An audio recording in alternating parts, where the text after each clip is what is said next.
For example, you take a glass of water or a jug.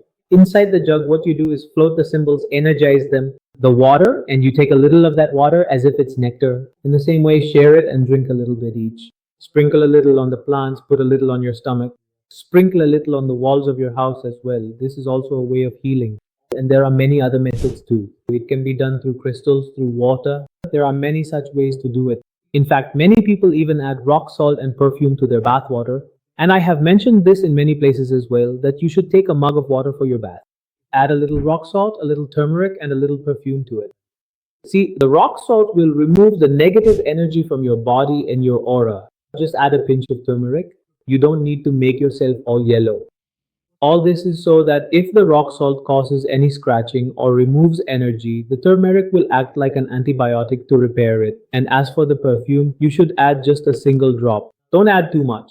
What this does is it strengthens your vitality. So if you are doing these three things, adding these three ingredients to water and bathing with it, or even just pouring a mug of it over yourself, you will notice a significant difference. You mentioned water charging. So when charging water through crystals, which crystal is used?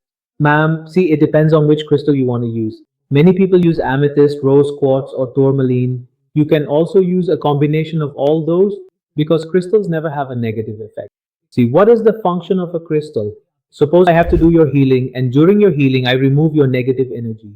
If I am removing your energy, that means I am pulling the negative energy out of you. But ultimately, what is happening? You will experience a scarcity of energy inside you, a vacuum will be created. The energy inside you will be drawn out.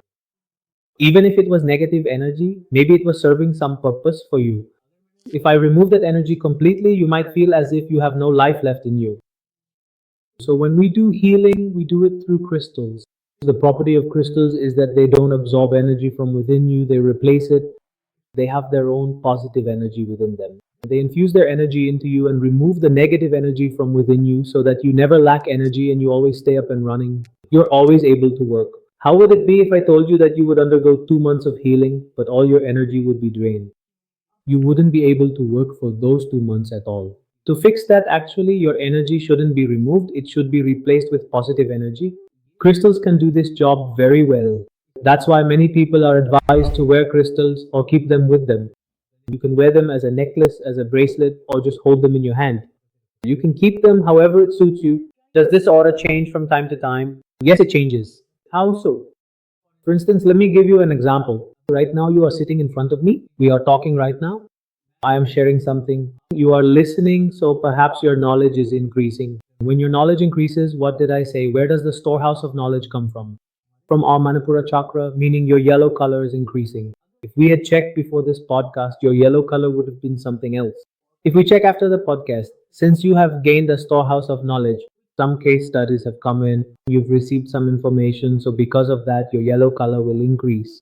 Now, if you talk to someone else and share this information with them, then along with yellow, your green color will also increase. Because what you have learned, what you have understood, if you have truly understood it from the heart, then you will explain it from the heart. If you have just memorized it, you won't be able to explain it. The examples I gave, maybe along with my examples, you can also share some examples from your own life. So what is happening then? It is increasing your yellow color as well as your green color. Ultimately, it is also increasing your sense of peace because when a person learns something, they feel a sense of peace within. And when you feel peace, the blue color increases. So what has happened now? Suppose before the podcast, your yellow color was at 30%, green color at 20%, and blue color at 20%. Now, after the podcast or after the shoot, it could be that your levels are 50%, 30%, and 30% respectively. So, in this way, the influence of yellow, green, and blue colors has come into your aura. The change that has occurred shows that your aura is changing. How can you tell if the aura is weak or negative? See, to understand the reason for being negative, keep this in mind. When the aura is weak, its effect will be felt most on your emotions, your mentality, and your physical health. Ultimately, understand this. If, for example, you are ill, right? Then because of that illness, some negative thoughts will definitely come to your mind like, oh, why did this happen to me? I could have done this today, or I could have done that. That means your emotions have also gone down. If you were sick for 2 days, then you feel like you've fallen behind in life for those 2 days. And because of that, it gets ingrained in your mentality that now you've fallen behind. I wasted 2 days. I should have reached this point by that time. If only those 2 days hadn't been wasted, I would have finished this work by now. So your mentality is affected too. But what did you do to recover from that illness? You went to the doctor, you took medicine, you rested, and you spent money on it, so that also had an impact on your finances. So when your aura is weak, you'll see all four of these effects. When your aura is strong, you'll see all four effects in a positive way. So this is another way you can find out. If a normal layman is experiencing physical, emotional, mental, or financial problems in life, it means that somewhere your aura is disturbed. And when you get your aura tested, these things become clear. We usually take a photo of them, and from that photo, we extract their aura. We tell them that you might be experiencing such problems. There may have been a death in the family recently, sometime in the past. Because of that, your mental health or emotional health isn't in a good state. As a result, you could be falling ill. If you are getting sick, then you have to take medicines. Many people are told that you must be taking medication for depression. They also say yes. Many people are told that you might have this physical problem. It could be that you have this kind of problem. They say yes.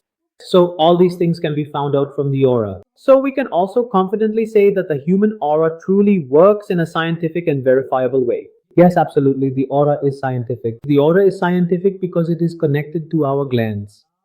For example, if our pancreas gland is weak, where will its effects show up? It will show up in our gut. We may have stomach issues, gastric troubles, diabetes, or intestinal problems. So, if all these problems are present, it means our Manipura chakra will also be weak.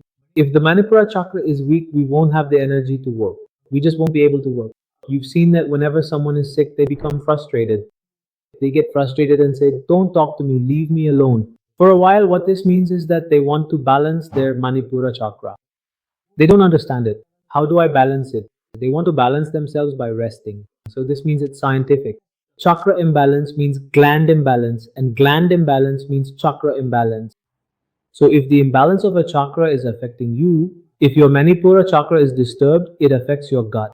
This means both are interlinked. If both are interlinked, then it means that in some way it is scientific. We always say that everything about the body is scientific, right? So if the body is scientific, then the chakras connected to it are also scientific. So in this way, it means that balancing our chakras is very important. If we want to stay fit and fine, our chakras need to be balanced.